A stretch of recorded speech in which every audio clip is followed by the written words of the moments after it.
Hello, everyone. Thanks very much for joining us this evening. My name is Paul Quigley.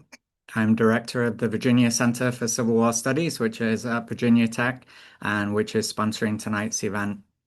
And our mission is very broad.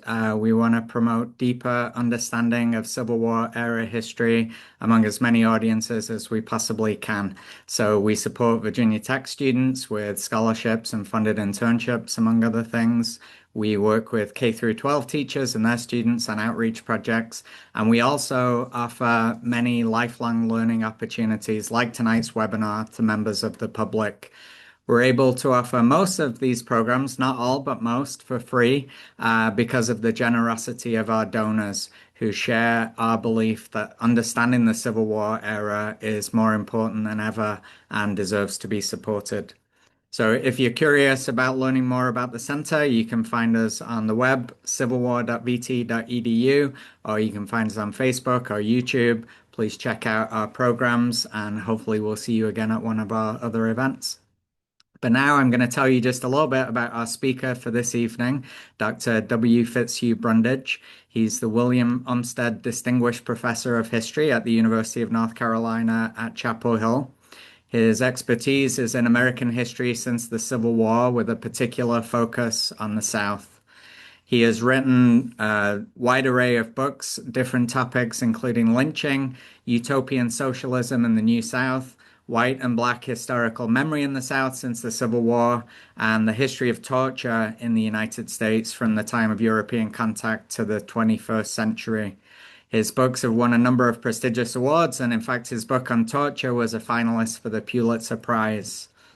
His most recent book, which of course we're going to be talking about tonight, is A Fate Worse Than Hell, American Prisoners of the Civil War, which was published just a few weeks ago.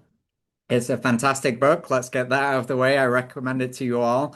It is beautifully written, gives a really sensitive and humane portrayal of the experiences of many of the Civil War's prisoners. It's wide-ranging. It peels back many different layers, some expected, some unexpected, of the history of Civil War prisons. So congratulations to Dr. Brundage on the publication of the book.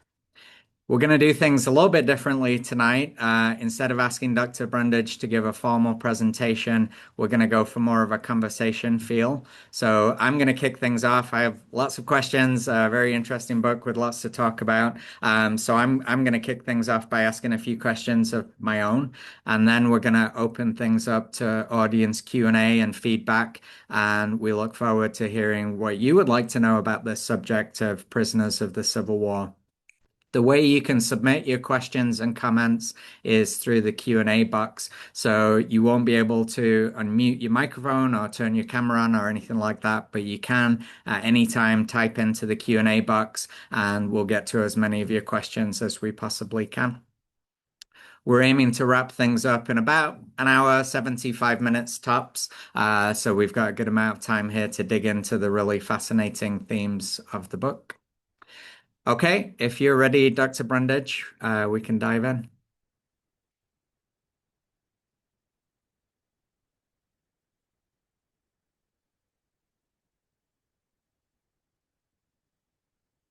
Oh, I There we see. go. Yeah, Yes. I'm sorry about that, folks. I No, wanted to thank you, Paul, and to thank Rachel.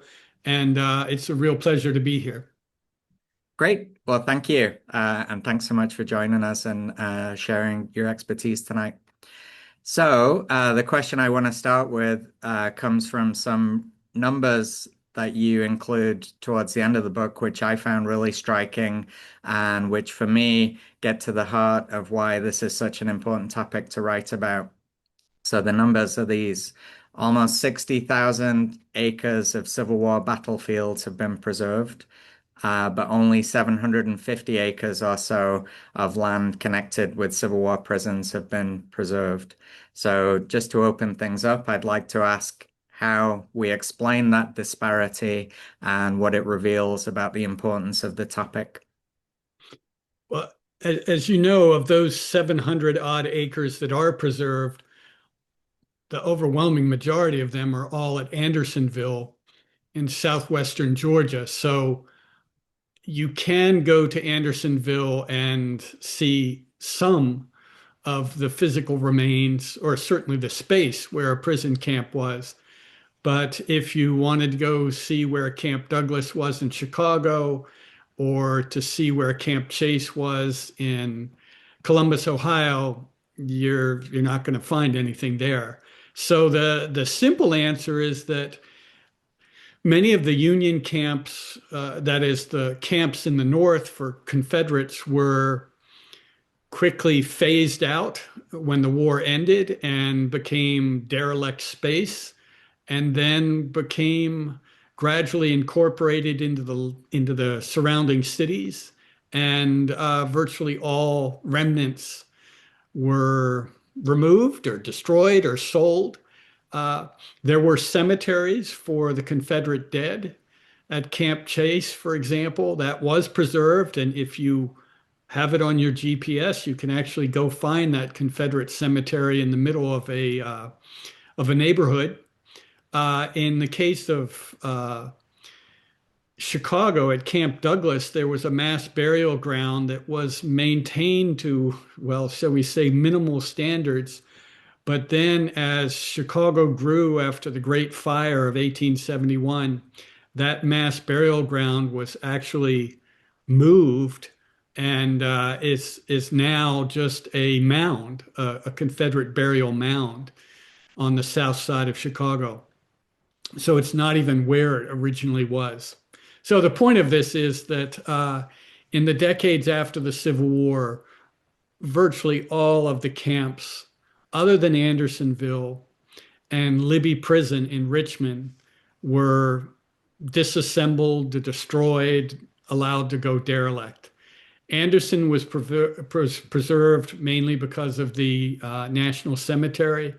And Libby Prison was actually taken down from Richmond. It was disassembled, shipped to Chicago, and turned briefly into a museum. And for about a decade, there was a museum devoted to Libby Prison in Chicago. And then it was taken down, and the wall was preserved and became part of what is now the Chicago Historical Society. So the point of this is you can travel around the United States to where some of these prison camps were, but you will not find much of anything remaining.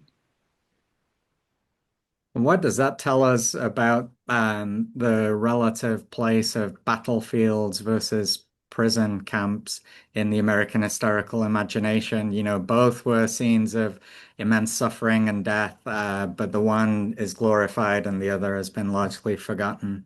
Yeah, yes, thank you for bringing that back. I forgot that dimension. Yeah, I think you just expressed it quite clearly and eloquently that the at the time, Civil War prisoners felt that they were on the margins, literally, of the war, but also on the margins of civilization.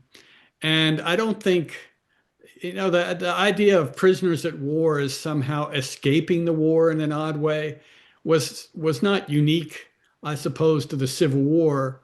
In more recent wars, we've heard prisoners have expressed similar ideas.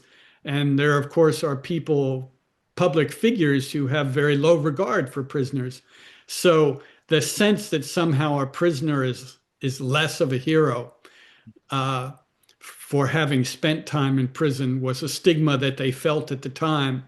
But I also think that one of the challenges that your question raises is that as the nation gradually adopted a kind of we'll call it an ideology of reconciliation, or uh, that the cultural and political leaders of the nation decided it was better for Americans to surrender their sectional animosities. There was no place in a memory of reconciliation for prisoner of war memories, because there was no way to make Andersonville somehow palatable. So the easiest thing to do, and when I say it's not easy, but the most practical thing to do was to try to tamp down, to suppress, or to ignore the memory of prisoners of war in the name of reconciliation. And that was a process of sort of ignoring the memory of the Civil War prisons that took place not so much while the prisoners of war themselves were still alive, but as they died off in the early 20th century. And I have to say, we historians, we professional historians, played a very significant role in dismissing the uh, the trauma of the prisoners of war by suggesting that it had been exaggerated and sensationalized. And that was typically the argument that most historians made for much of the first half of the 20th century. Yeah, thank you. Another aspect of the book that really runs through it that jumped out at me is the theme of innovation. So you say quite clearly that Civil War prisons, the Civil War didn't begin with a template of prisons in place. People involved in the war made certain decisions and created a whole new system. So maybe you could begin by sketching out just a few of the big phases and tell us about how that evolved and changed over time. Sure. Uh, yes, that is a point that I certainly I'm glad you brought it out and want to stress the innovative quality. And it wasn't so much innovation by well, it was innovation by improvisation, but the improvisation was intentional. It wasn't they just didn't by happenstance end up creating a place like Andersonville or Point Lookout. So the first phase was, of course, when the Civil War started, neither side had given much thought to the possibility that they would end up holding large numbers of prisoners for extended period of time. Instead, from the Confederate point of view, the assumption was that the Union and the Confederacy would exchange prisoners of war as had become more or less traditional in warfare between conventional nations or conventional states, starting in the 18th century and continuing into the 19th century. So the assumption was that if you captured prisoners on a battlefield, you would exchange them shortly after a battle or as soon thereafter as you could. And that way you wouldn't have prisoners of war to tend to. And because no army wants to deal with prisoners of war, they're just a headache. So the assumption was that that would work. But from the point of view of the Union and the Lincoln administration, any exchange of prisoners would suggest that the Confederacy was a nation of equal standing to the United States, as opposed to, as the Lincoln administration saw it, instead a portion of the country led by certain people in that portion of the country who were in rebellion. So, in other words, the Lincoln administration didn't want to extend anything to the Confederacy that would suggest recognition. So the Union and the Confederacy ended up holding substantial number of prisoners by, we'll say, March of 1862. And that was before McClellan's campaign up the Virginia Peninsula to Richmond, which generated large, large numbers of prisoners. So by the summer of 1862, there were very substantial problems with overcrowding in ad hoc prisons that both the North and the Confederacy had created. So then the Lincoln administration finally caved and they agreed to exchange prisoners of war. So then the prisons emptied out. And by early fall of 1862, there were smaller numbers, substantially smaller numbers of prisoners in either Union or Confederate prisons. And they were being exchanged, that is, the prisoners of war were being exchanged fairly quickly. But then the issue of black men in Union uniforms arose. And that was an issue. I'm sure we can go into that in more detail. I won't do it now because I don't want to just go on and on here. But the Confederacy, to put it simply, by the spring of 1863, had made it clear that they would not exchange black men in Union uniforms because the overwhelming majority of black Union soldiers had been enslaved at one point in time. And the Confederacy believed once enslaved, always enslaved, and that a runaway black slave who was in a Union uniform was not free and should be instead returned to his master. So when the Confederacy refused to exchange black prisoners of war, the Union administration settled on the policy that they weren't going to exchange any prisoners of war unless all Union prisoners of war would be exchanged. So unless black men were exchanged along with white men, the Union was not going to was not going to return any Confederate prisoners. So once that happened, then the prisons began to explode because all through the summer of 1863 and fall, and then all through the long campaigns of 1864, prisoners of war were accumulating without substantial exchanges. And so that's why in the last year and a half of the war, the prison populations truly start to explode.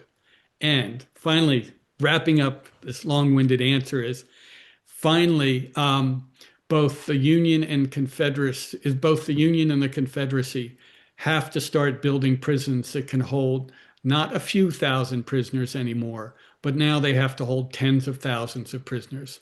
And that really marked a dramatic change in the scale, but also a dramatic change in the experience, I think, of being a prisoner of war in these extremely large and dehumanizing prison camps. And that was also a logistical challenge, right, for both sides. I mean, building these things and transporting the prisoners from place to place.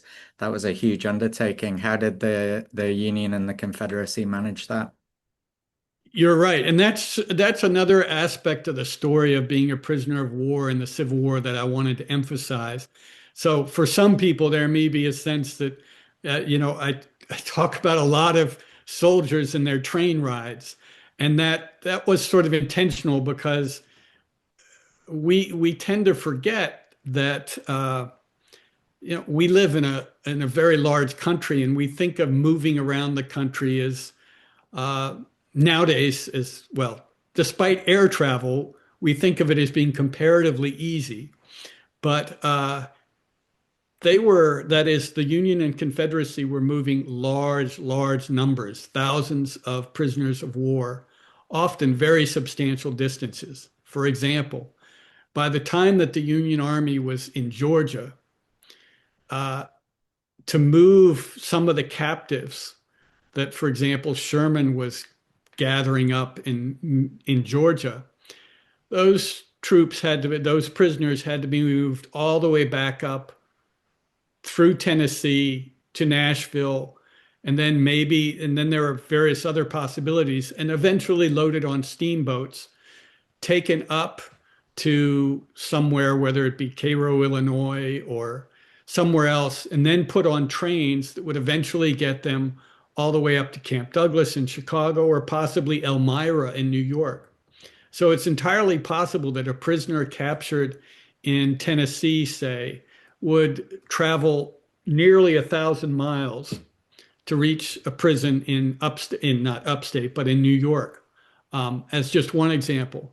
And likewise in the Confederacy, because the Confederacy was being constricted, was shrinking each year of the war. The Confederacy was constantly moving prisoners of war around. And so they were in motion in the Confederacy largely on railroads. And the challenge, of course, in the Confederacy was they had limited locomotives, limited rolling stock, and a very fragile railroad system. And so rail travel for anyone, but certainly for prisoners of war in the Confederacy, was very arduous, extremely unpleasant, to put it mildly, and extremely slow. So the journey, for example, from Richmond to Andersonville, or for that matter, from Danville, Virginia, where there were also prisons, to Andersonville in 1864, routinely took between 5 and 7 days. And so that was 5 or 7 days when prisoners were loaded up on boxcars and traveled southward with minimal food, minimal water, and they were pretty much just kept in the boxcars um, day and night. And your book, as I mentioned earlier, captures, I think, the human experience really well. Both during the journeys to these camps, but also once the prisoners arrived there.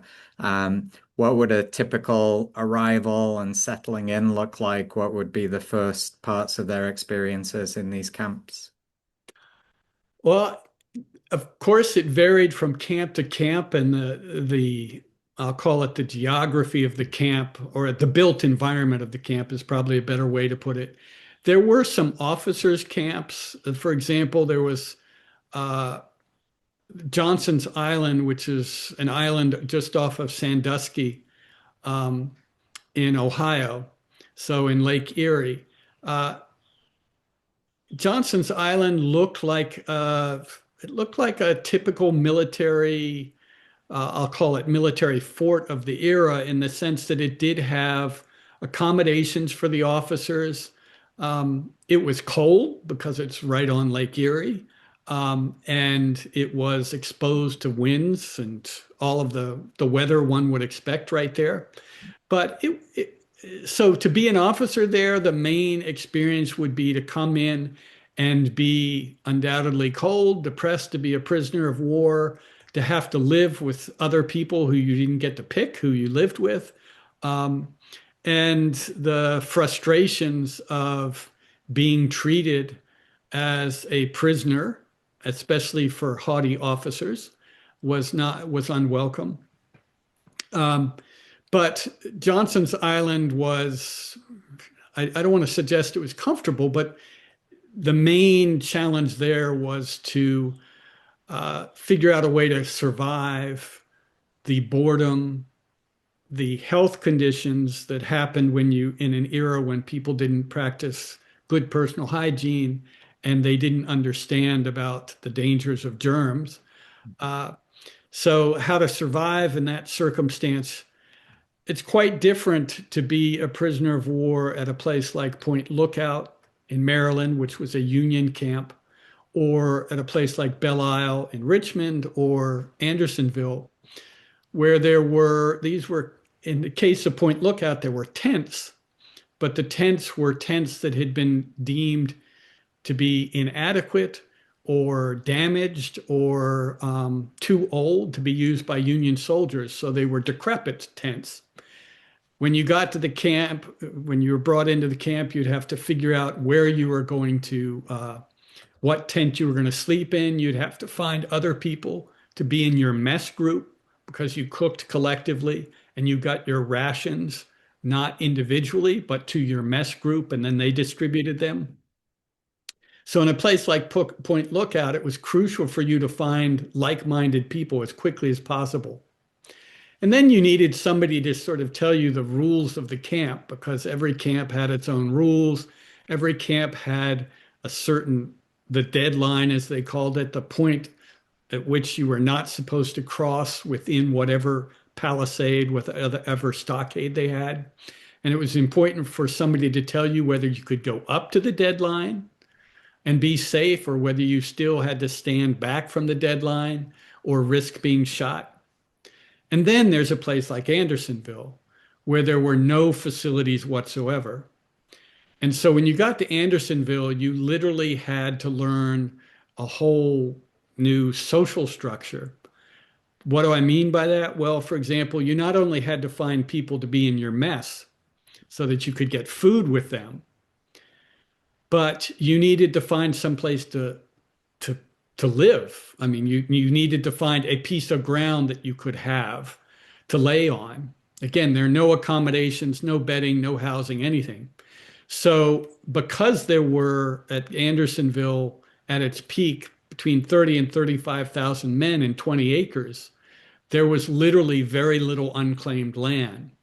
And there were actually people who occupied land that they would then, quote unquote, sell to incoming prisoners. So you'd have to bargain for a place to lay down. Then if you needed, say you wanted to dig a hole to look for water, you needed to find somebody who had a shovel and you had to make a bargain to get the shovel from them.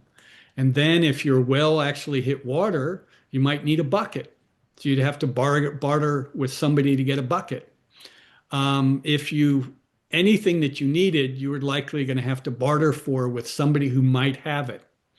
Um, and then you of course needed companionship just to survive. And so people were looking for people from their own area, their own community, if they had been captured with by themselves or with only a small number of people.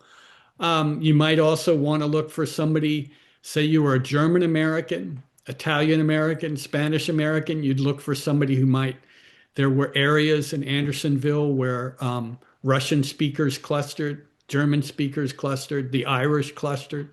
So you'd look for some community that you could be part of, because the last thing you wanted to be at a place like Andersonville was a completely independent spirit. Because then, if you became sick, couldn't cook for yourself, couldn't get water for yourself, the likelihood was that you would perish in isolation, even though you were amongst 30,000 other people.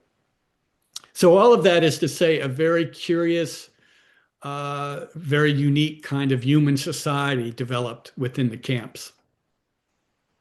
Yeah, it's really fascinating. And I guess most of these guys had already experienced some adjustment when they entered the army, which was one thing, but then entering these completely new societies and economies in the prison camps was a huge disruption. Yeah, Um, and let me just say, I think you're absolutely right. For some, and this is the kind of granular detail that I still hope people will interested in this question will keep digging on. I wonder if some of the uh, survivors of the camps were, as you say, sort of battle hardened, and they were in a better position. But I'll just mention one example as a person who I used to talk about the kind of motion that these poor prisoners were in for long periods of time, was a young man who had joined the Union Army in the spring, well, in the winter of 1862. He'd only been in the ranks a little more than 6 weeks when, in his first battle, he's at Shiloh, and he was captured in the first 4 hours of Shiloh. So this is not a, I mean, he had been in one battle, he had been in uniform for less than 2 months, and then he's a prisoner of war. And he was at that point 18 going on 19 years old. So so that my point being that I suspect there's such a range that some of them may have adjusted to the kind of military lifestyle before they got to the camps. Others had barely begun to adjust, and then they're in this prisoner of war camp. But I interrupted you. Go right ahead. No, no, you're fine. Yeah, that was a really interesting point. Yeah, I mean the question I often come back to when I'm thinking about stories like this is how did they endure? What kept them going in these horrendous situations? You know, they had little hope that things were going to get better anytime soon. You know, not enough access to food, water, space, any of the necessities of life. How did they carry on? Uh, Well, that is the question that in many ways motivated me to write this book. Many of them, a surprising number, kept diaries. And I say a surprising number given some of the conditions they were in. To keep a diary in Andersonville, for example, was a challenge because, of course, you're exposed to the elements. And so, as a very practical matter, how do you keep a 19th century paper-bound notebook in good enough condition through the conditions that the men had to experience at Andersonville? But somehow they did, and a surprising number of them who perished in the camps produced diaries that survived them. So we do have firsthand accounts of prisoners asking exactly the question you're asking, which is they're seeking a way to endure conditions that they had never anticipated. They had no reason to anticipate them. And I think the range, one of the things that I guess I'd say three things that really come out is one is the very crucial place of friendship and companionship in keeping people alive, or if not keeping them alive, enabling them to endure as long as they did. There are so many stories, especially at Andersonville, of soldiers who prisoners who went to extreme lengths to try to keep a friend alive as long as possible and were present with them when they died. And it wasn't possible to do this at Andersonville, but at a few other prisons, some of the prisoners would even hold mock funerals for their friends when they died because there were no religious services, there was no organized religion in these camps, or at most of them there wasn't. So these gestures of, as I say, of love and companionship are really quite profound, I think, in these camps. I think another was just a fierce desire to survive the camps and return to their loved ones.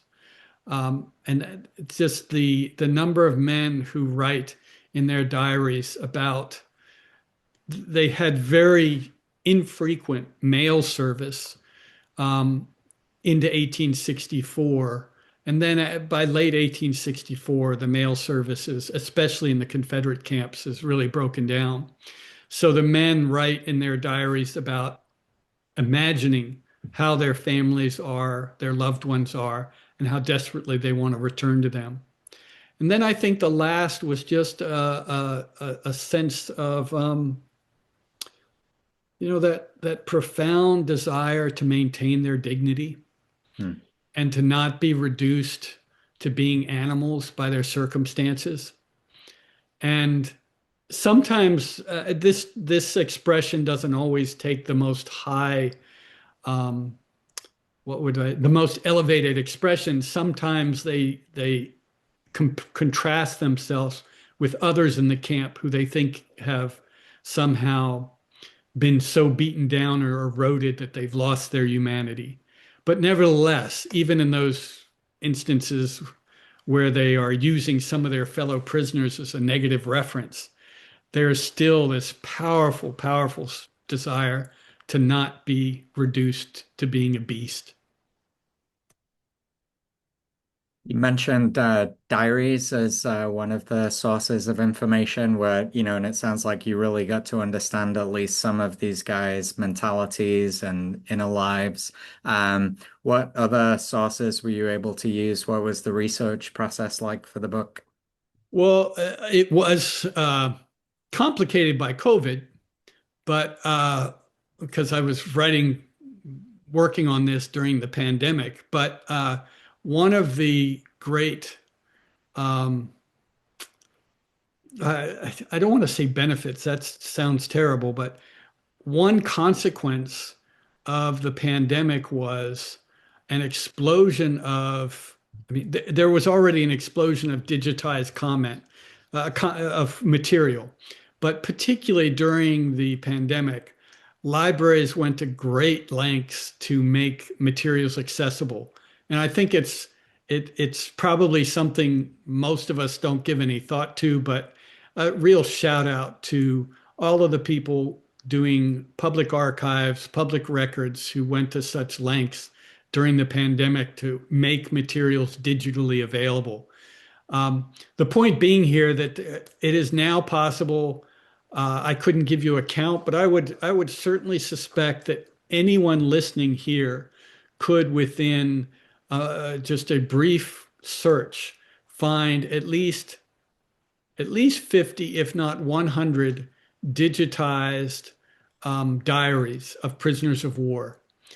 So that it really is amazing what you can find now readily online. Then, of course, we have all of the wonderful work that's been done by Ancestry.com. Mhm.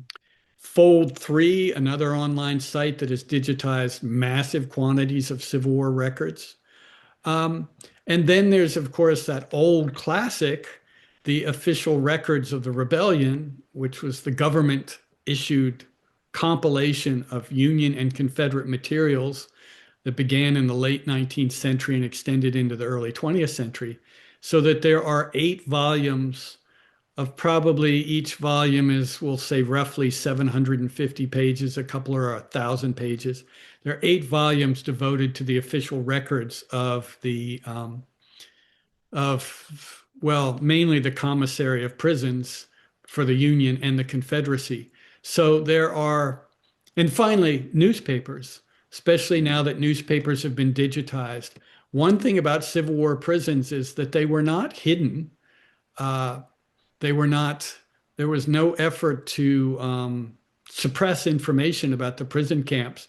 So newspapers have a wealth of reporting on what's going on in the camps.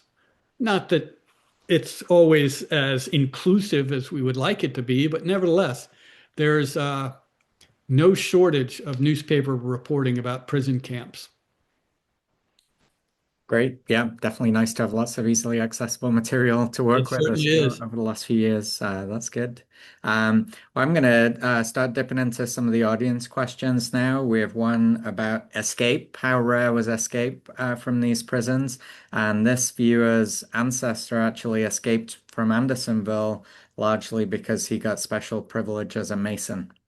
Ah, yes, great. Masons, yes, they're being a Mason had its advantages, as you would imagine, and there are a number of prisoner of war accounts where they mention taking advantage of, I say taking advantage, for lack of a better word, exploiting, if you will, their membership as a Mason and finding another Mason.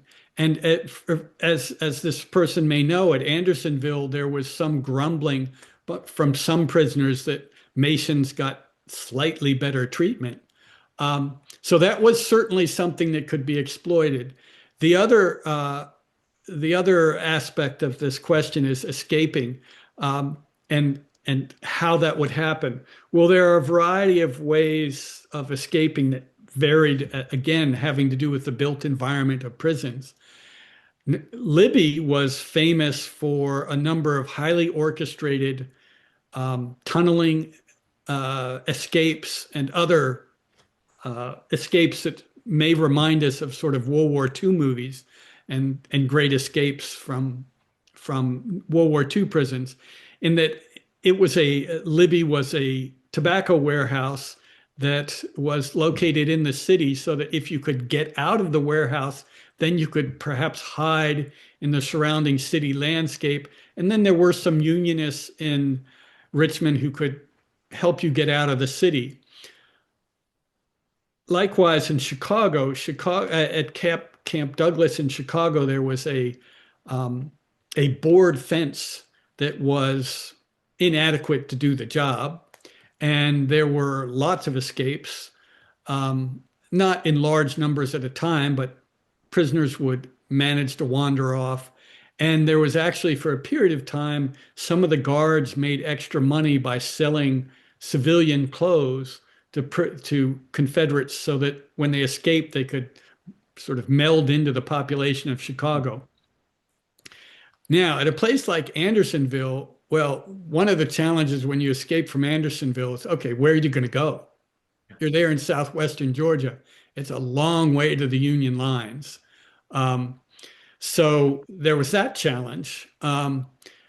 And the other challenge, of course, is that so many of the prisoners at a place like Andersonville were not really in a condition that they could undertake a long escape that would require hundreds of miles to reach the Union lines.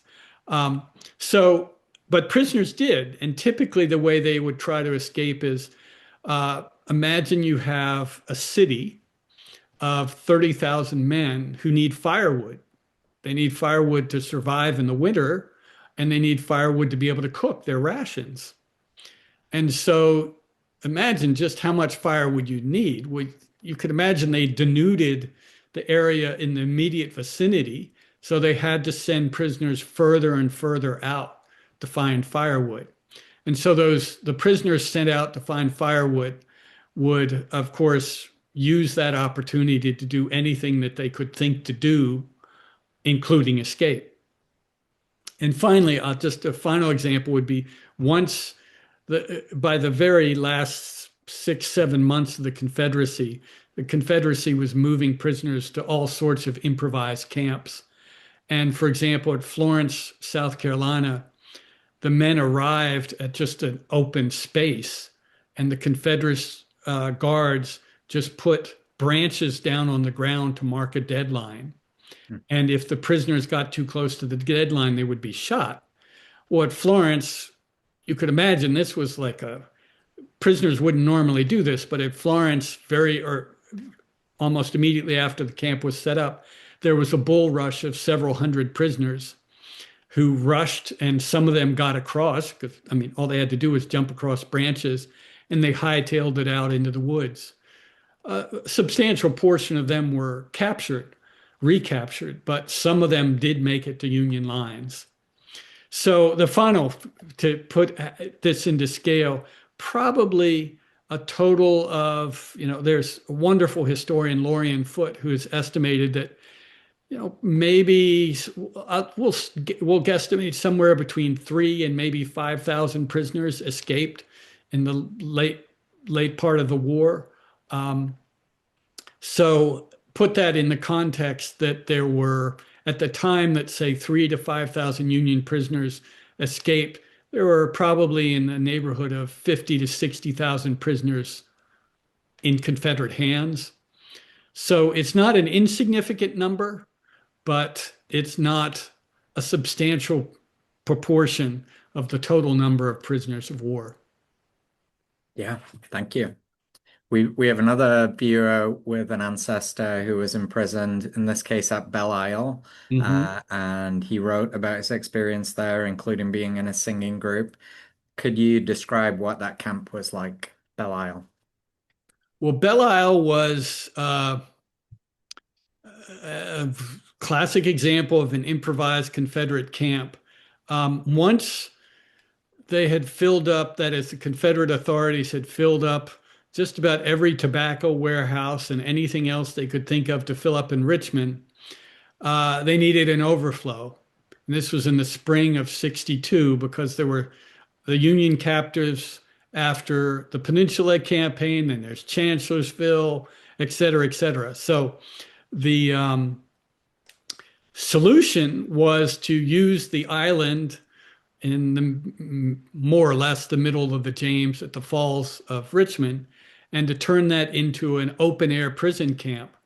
The virtue of it was it's right on the James River, so the men could get drinking water from the James River and they could use the James River as a latrine. So the Confederates started moving. In total, they moved about 5,000 men onto Belle Isle. And it was really the first of the Confederate camps where there was practically no infrastructure built whatsoever for the prisoners. There were some tents, but there weren't nearly enough. So the men were essentially put out in the elements there for starting in 62, but Belle Isle would remain open at various times, and its population would be sort of accordion-like grow and shrink until 1864, when it ended up being that there was a desperate need to get prisoners out of Richmond, and so it was more or less it was for all practical purposes shut down. But for as long as it has existed, it would have been the most notorious Confederate prison probably had Andersonville never been built, because it was the crudest prison with the worst conditions for prisoners prior to the creation of Andersonville. And just picking up on these two viewers and their comments about their ancestors, if from my experience, if you get 5 people in a room who had an ancestor who fought in the Civil War, one of their ancestors would have been at one of the camps. It's just the law of averages and how many men went through these camps. Most prisoners of war over the course of the war probably did not spend a long time in the camps, but especially anybody who was captured after 1863, they were likely to have spent a considerable amount of time in the camps. So that's where, if you've never done research on your ancestors, again, if you got four or five ancestors who fought in the Civil War, you probably have one of them who spent time in a camp. And presumably this would show up in the compiled service record fairly clearly. Yes. Very good. So we've got another viewer who's looking for information about the initial phase of the POW experience. So when prisoners were captured on the battlefield, what happened next? Were there supplies taken from them? Was there Mm. documentation? How was the decision made about where to send them? That kind of thing. Oh, excellent questions. And uh, I just use this as an opportunity to say for the actual experience of surrender has been wonderfully described by historian David Silkenat in a book on the experience of surrender in the war. And yeah, as you would imagine, that I'll say the initial, say, 36 hours after capture was, as you would imagine, could be a terrifying experience for a prisoner because they had no idea what to expect. Um, so, depending on the experience varied, of course, whether on the battlefield your army won the day or lost the day. If the army won the day, then they had, so to speak, more leeway in how they would deal with the prisoners of war and how urgently they disperse them or what have you. If you were on the losing army, well, then the army was had to get off of the field, so to speak, not only with its army, what was remaining of its army, but also had to lug these prisoners of war with them. So, to use the example of Gettysburg, starting July 4th, Lee is in retreat and he's got to move thousands of Union prisoners with him. And so, when you think about, as you may know, when Lee was retreating south into Virginia, there were extremely high levels of water in the Potomac River because of flooding. And so that flooding meant not only did it delay Lee's army crossing, but it meant a delay for crossing of prisoners of war. Um, and so resources for a retreating army would, of course, go first to soldiers and last to prisoners of war. Resources to move soldiers would be, they would use the speediest means possible. In the case of the prisoners of war from Gettysburg, they were marched down into Virginia and, so to speak, up the Shenandoah Valley until they could take a train over to Lynchburg, and then they were finally dispersed from Lynchburg to wherever they were going. So that was a long, drawn-out process. In some other cases, like for example, when Ulysses S. Grant got the surrender of Fort Henry and Fort Donelson in late winter of 1862, or I guess winter of 1862, all of a sudden the Union Army had on its hand close to 15,000 prisoners of war, somewhere between 12 and 15,000. Well, they had not planned for that, so they had to get them out of there quickly, loaded them up on steamboats, and then sent them essentially on extended steamboat voyages up and down the Ohio and Mississippi rivers while the Union Army figured out what to do with these prisoners of war. So finally, about the question about prisoners were, of course, they were, what would be the right way to put it? They were allowed to keep many things that you might be surprised they were allowed to keep. And many things were stolen from prisoners, the sorts of things you would imagine would be stolen. Uh, Prisoners were often able to retain surprising amounts of money, sometimes using all sorts of very surprising ways to preserve their money.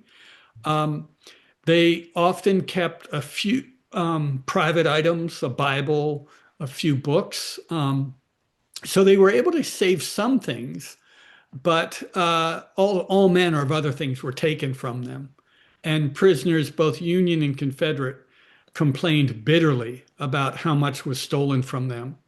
Now, allegedly, some of their personal effects were taken from them and would be returned to them, but as you would imagine, very seldom did they ever see anything that was taken from them again. So, yes, guards profiteered off of whatever they could find, and especially for Union prisoners later in the war, Confederate guards, there was nothing that Confederate guards didn't need. So, Union prisoners complained especially of being virtually any clothing that they had that a Confederate deemed desirable would be taken from them. And that, I think, raises a bigger question about the laws of prisoners of war, and rules and regulations. What did that look like, and how did it change during the course of the war? Well, as I mentioned earlier, there was this notion, there was a established tradition of exchange of prisoners. And the assumption was that not only would exchange of prisoners remove the headache of prisoners, but it also would ensure that both sides would treat their prisoners fairly well, because if you didn't treat your prisoners well, the other side would retaliate. Hmm. So uh, the carrot of exchanging was, of course, that you wouldn't have the headache of having to feed and tend to prisoners of war. The carrot, I mean, the stick was that if you didn't treat people well, the opposing side could retaliate. Well, that logic was assumed to elevate the treatment of prisoners of war, but over the course of the Civil War, the cycle of retaliation actually led to how would I put this, a degradation over the course of the war of prisoners, which I'll say a little bit more about. As far as the other laws of war, the Union Army actually went further than the Confederate Army in elaborating laws of war. The very famous Lieber Code, written by a German philosopher, American academic named Francis Lieber, was an attempt to codify the traditional laws of war and to apply them to the context of the American Civil War. And the reason the Lieber Code is important is it laid out certain ways. In fact, the largest portion of the code is devoted to how to treat, how to designate combatants and how to treat combatants, especially when they were captured. But the really crucial point about the Lieber Code is that while it established standards of treatment, all standards of treatment were subject to, how would I put it? The highest priority was always military necessity. And so almost any treatment within reason could be justified either on the grounds of military necessity or on the principle of retaliation. And so one of the consequences of that is, to use one example, as information about the conditions in Confederate prisons made their way north, especially in the winter of 1864 and the summer of 1864, Union policy became explicitly retaliatory. And so the Union commissary of the Union Secretary of War and the Commissary General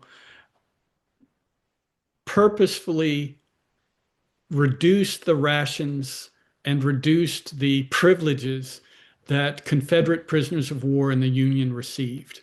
And that was in explicit retaliation for the conditions in the Confederacy. And so that set up a kind of cycle of escalating calls for retaliation. And not that all of those acts of retaliation, the proposed acts of retaliation were carried out, but it certainly created an environment where one could imagine guards at prisons looked upon their charges, the prisoners they were guarding, as undeserving of whatever privileges they had or whatever rations they were receiving. And so I think it added to the dehumanizations of prisoners in the eyes of guards. Yeah, and then you also draw a line, I think, between what happened in the Civil War in terms of expectations about treatment of prisoners and subsequent international protocols like the Geneva Convention. How direct an influence was that? Uh, I think it was direct in broad terms. The Lieber Code itself, so the code that was drafted by the Lincoln administration in 1863, ended up becoming a sort of foundational document, in part because Francis Lieber had all these European contacts and he sent his code to various European intellectuals, and so they grasped onto it. But I think the other lesson they took from the Civil War was they wanted to learn. It's not like they were driven per se by humanitarian impulses by any means, but they just didn't want to make the same mistakes again. And they didn't want their prisoners, that is, their soldiers, to be subject to conditions like Andersonville. So, in many ways, Andersonville became the notorious, iconic prison of the war, not just in the United States, but also internationally. And so the accords that you mentioned at Geneva and The Hague, mainly what they did was they drew upon the Lieber Code and wanted to find ways to ensure that the um, that the abiding nations actually, or I should say that the signatory nations abided by whatever codes of conduct they adopted. And in the case of World War One, there were, of course, some horrendous prison conditions in World War One. But I guess here's the important point. After the Civil War, the European powers recognized that next time they fought a war, they were likely going to have prison camps and that exchanges weren't working anymore. That wasn't a viable system in the era of mass war and the way wars were being fought after the American Civil War. So there was the recognition that prison camps are now a fact of war. And how do we ensure that our men don't go through another Andersonville? So I'd say that's really the lesson they drew from the American Civil War. Thank you. We've got one viewer wondering about what happened at the end of the Civil War, when the camps were disbanded. What happened to the prisoners? Was there a specific protocol for releasing them, getting them home? Were they provided with medical care at that point? How did that work? Great question, and it's actually a uh, I, I would I think there's well there are examples of uh, the experience of prisoners of war being incorporated into fiction, but I just think there's a lot of ground here to explore. But to answer this, starting in February and March of 1865, their exchanges start again. And it's partially because the Confederacy's virtually in collapse and they wanted to get rid of the prisoners of war so they didn't have to deal with them anymore. And simultaneously, by that point in time, the Union Army wasn't concerned about Confederate prisoners of war getting back and joining Lee's army in any number. They wasn't concerned about having to fight these men again. Especially since the Union could release Confederates on a schedule of their choosing, and so to speak. So, starting in March of 1865, there are tens of thousands of Union prisoners of war in the Deep South who are trying to get north. And simultaneously, there are thousands and thousands of Confederates gradually being sent south. And when the war ends, in April of 1865, there are still tens of thousands of Union prisoners in the South that need to be gotten north and vice versa. So there are two different solutions. The Union Army was, just think of the chaos of you're demobilizing an army of not just hundreds of thousands, of million Union soldiers in the South, trying to get them north. And you're simultaneously got these Confederates who are trying to get south. So, what the Union Army did in the East was to send prisoners of war in, say, Elmira and some in Columbus, send them east to Point Lookout in Maryland. There they could be loaded up and taken down to Richmond and turned loose. So they're just sort of dumped off in Richmond and it's like, make your way home. Sometimes they had small amounts of money, but other times they're just sent on their way and you figure out how to get home. In the West, they were taken by steamboat down to, say, Vicksburg. Some of them were, but many of them were just turned loose, like at Camp Douglas, and it's like, fare ye well. So there are Confederates, and some of you may have ancestors who are amongst these Confederates who are turned loose in Chicago, and they have these Odyssey-like experiences of walking, hitching rides where they could, panhandling their way down south, getting back to wherever their home was. In the case of Union prisoners, they were shunted towards Richmond or Savannah or Charleston towards the coast, and then taken by steamboat or railroad to the north. In the West, they were collected at Vicksburg and then sent north on steamboats. And as some of you may know, there are, of course, the tragedies of trying to get these men north as quickly as they could, putting them on steamboats that couldn't carry the number of prisoners they had. The most notorious example is the Sultana, which was a steamboat that picked up nearly, well, perhaps as many as 2,000 prisoners. It was a steamboat that could realistically carry maybe 600, but there were so many men desperate. They'd been in Andersonville and Cahaba, and they were just desperate to get north. And there was all sorts of graft and corruption involved in paying their way north.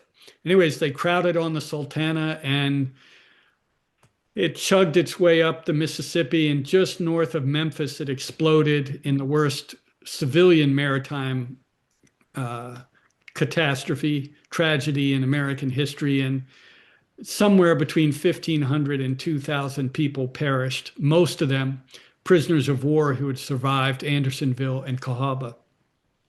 So the journeys home were very arduous and, in this case, lethal. Just a final point, we might have assumed that when Union prisoners of war got home, they would be, accorded the sort of respect of somebody who had suffered something. Well, in fact, Union prisoners of war coming home were like so many other Union soldiers passing through towns on railroads and on roads, and they were often met with apathy or outright hostility because they were coming through town, panhandling their way through, and there wasn't a whole lot of sympathy for them at that moment in time. So the journeys home for prisoners were seldom speedy, seldom comfortable, and sometimes very difficult. And I'm guessing, I mean, a lot of these guys must have brought a lot of anger and bitterness with them, based on their experiences as prisoners. Presumably, they wanted, in many cases, some kind of justice, for what they had experienced. How did that process go? They absolutely did. And so some of you may be well aware that one of the very few Confederates to be um, tried and executed for what we would now call war crimes was the commandant of the Andersonville prison, a Swiss American by the name of Herman Wirtz. And he was, without a doubt, a scapegoat, but he was an understandable target because the the man who oversaw Confederate prisoners, by a man by the name of General Winder, actually died in February of 1865. So he almost certainly would have been tried by the Union for what we would call war crimes. But he had died, so Wirtz was the likeliest figure because Andersonville had achieved such notoriety because of the number of men who had died there and the number of men who had been held there. There were efforts to try two other Confederate prison commanders in the years after the Civil War, and neither prosecution was successful. Both were acquitted by military tribunals staffed by Union officers. So either you could make the argument that either the case against these two men was not very strong, or that by then there was a spirit of reconciliation at work. There was also an effort there was talk of trying General Pickett of the Pickett's Charge fame for the execution of some Unionist North Carolinians who were executed by him or at his orders for allegedly committing treason to the Confederacy. But that prosecution failed in part because Ulysses S. Grant made it clear he was opposed to it. And as the most famous Union general and as a very good friend of General Pickett's, that seems to have swayed the justice system. So there were no prosecution. There were, other than Wirtz, there were no other prosecutions of any Confederates for the prison camps. And as you imagine, the Union Army wasn't likely to prosecute itself for its conduct of its prisons. So yeah, there's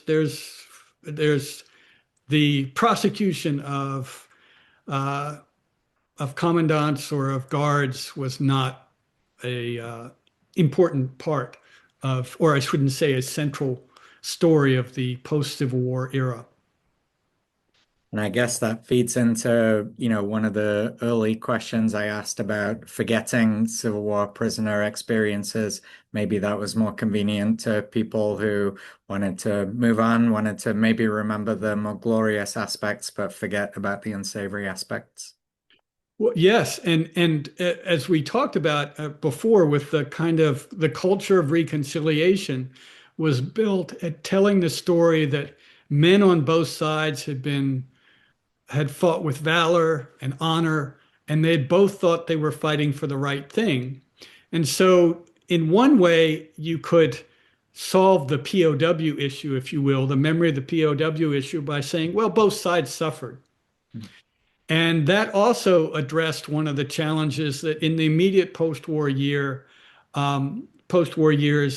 the Confederate officers who were building up the the argument about that we now call the lost cause myth, who are laying out the defense of the Confederacy and its conduct of war, um, went to great lengths to try to combat what they saw as Yankee propaganda about Andersonville. And so Confederates argued that, well, Elmira was as bad as Andersonville, or Point Lookout was as bad. And so much of the debate between Union and Confederate veterans in the late 19th century were these charges about the prison camps. So for the 50 years after the Civil War, many people would have found it hard to imagine that Americans in the 20th century would display so little familiarity with the prisoner of war experience. But as I said, once prisoners of war started to die off, and once it became possible to not have to listen to their rancor, then you could really play up the idea of a brothers' war in which men on both sides were fighting a very honorable war, maintaining the highest kind of dignity for each other, etc. Mhm. And in that context, then the prisoner of war experience doesn't fit in at all. Yeah. And it strikes me that we're really lucky that now we have this resource of your book, which tells the fuller stories of these guys and their experiences. Um, and I have one last question, which is actually about you and your book. In the acknowledgements section, I was really struck by the statement that you have an abiding interest in people who have confronted acute ethical dilemmas while under extreme duress. And you've written a book about torture, a book about prisoners of war. These are dark topics. How is that for you? How do you live with the stories and experiences that you write about? Well, yeah, yeah, I, I must sound like an incredibly morbid, dour person, and I may be all of those things. But in all of these stories, in all of the dark topics I've been interested in, there are those extraordinary instances when I was researching lynching of all of a sudden I'd come across a sheriff in some backwoods town somewhere in the South who, for some remarkable reason, faced down a mob and protected an alleged criminal who was charged with a terrible, terrible crime. And in that instance, I was fascinated by there. I couldn't do much with it because often I couldn't find much about it. But nevertheless, there was an example of somebody who demonstrated a kind of courage and conviction that, in the context, was surprising and sort of filled me with a sense of for lack of a better word, I'll say hope. In the case of these prisoners of war, um, to read about uh, one very moving example to me was a prisoner of war's account of how one of his closest friends, and I don't even know if friend is an adequate word for somebody who's going through a prison camp with you, but his close friend dies at Salisbury. And so they get permission to bury his friend in the prison grounds, and they make they managed to make a rough coffin for him because most men were just thrown in a hole. Um, make a coffin for him and a headstone out of wood, and then they hold a an informal funeral ceremony for him. And to to do all of that in circumstances where to do any of it took extraordinary sort of fortitude, uh, just filled me with it fills me with a sense of tremendous respect for the capacity of human beings to retain their humanity under these extraordinary circumstances. So it may sound odd, but it's in those circumstances where you would least expect people to be able to retain their humanity when they do that fills me with, um, again, a sense of hope. Yeah. Yeah, that's a really inspiring note to end on. I found the story in the book really moving as well, and really appreciate you sharing it with our viewers tonight.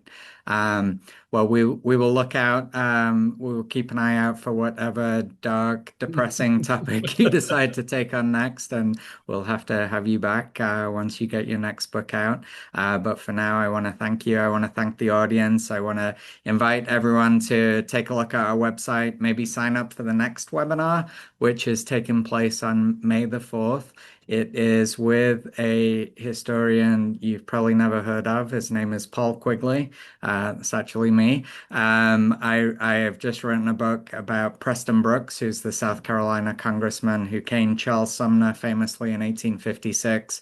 And so my book is about his story, the story of the caning, reactions to the caning, what it tells us about political violence and polarization in the 1850s. So if you want to hear more, please join us on May the 4th. But for now, let's give another warm thank you to Dr. Fitzhugh Brundage for sharing your expertise with us tonight. We really appreciate it. Thank you and good night. Thank you.